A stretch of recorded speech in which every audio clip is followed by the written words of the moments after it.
Welcome back to the Hall Institute, our forum, and our guest today is a person that's known to many of you, Joyce Powell of the New Jersey Education Association. Joyce, we're delighted to have you here today to talk about some of these issues that are so terribly important to all of us. The questions of accountability, of course, have come up, as well as funding. Do you believe that teacher tenure should be linked to teacher performance? I think that there's a lot of misconception about teacher tenure. And truly, teacher tenure is a due process procedure. In what happens in a tenure situation, what a person has been able to establish that they can perform to the satisfaction of the administration of the district. They have 3 years in which to prove themselves, and then they are granted tenure.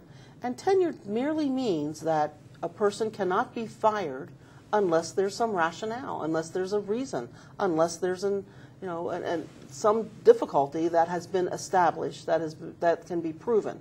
So it's kind of your day in court, so to speak, to prove that you have not participated in whatever the charges might be.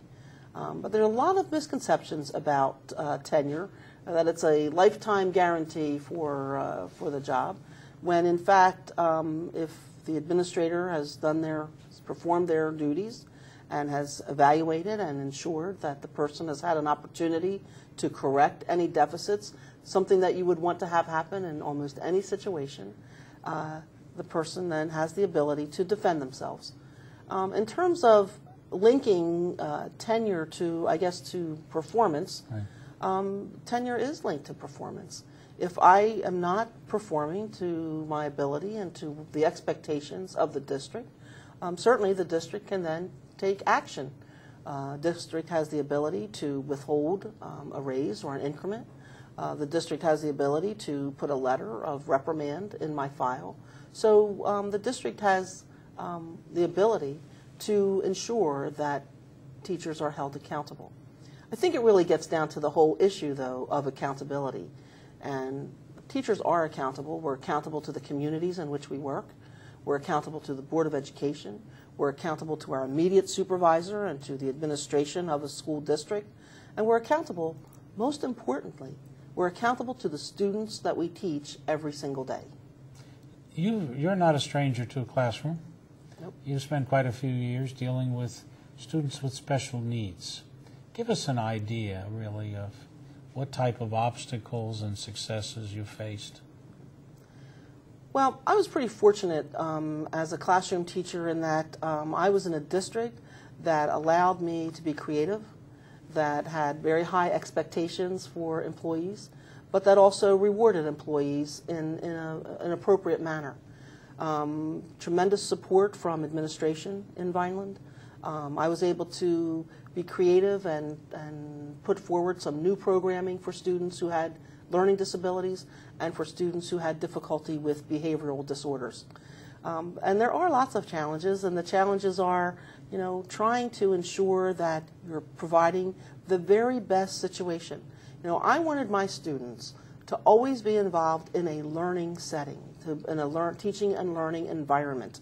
So if we were outside on the playground with a game, I wanted to teach them mathematics while we were doing those kinds of activities. And I believe that many, many teachers, most of the time, really want all students to learn, and they want them to learn at a high level.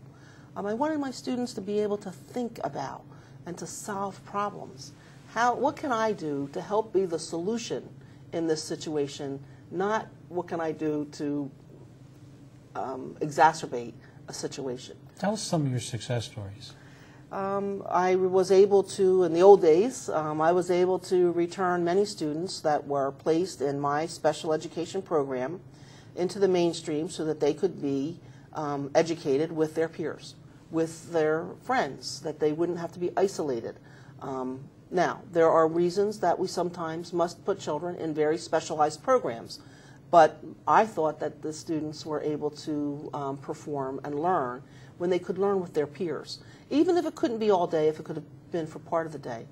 At the high school level, I was able to institute what we call inclusion classes, which means that we had our special needs students in with our regular education students.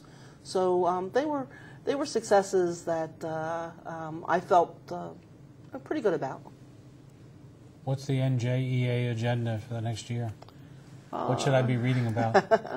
Well, I think you'll continue to read about some education reform issues. Certainly, we are involved with a partnership for 21st century skills, where we think that we should make sure that we have technology infused in the classroom activities. You know, there are more honor students in China than exist in North America. So we have to be competitive. You know, we have to have global awareness. Those are the kinds of issues I think that we'll be dealing with. Educational reform. What about the issues on a federal level? As you mentioned, the federal government only gives, I think, about 6–7% of the aid that goes to localities outside of Title I districts. And I don't think that's going to change much. Does the federal government really have a role in elementary and secondary ed? We know what its role is in college education. It's essentially Pell money, but what is it in elementary and secondary ed?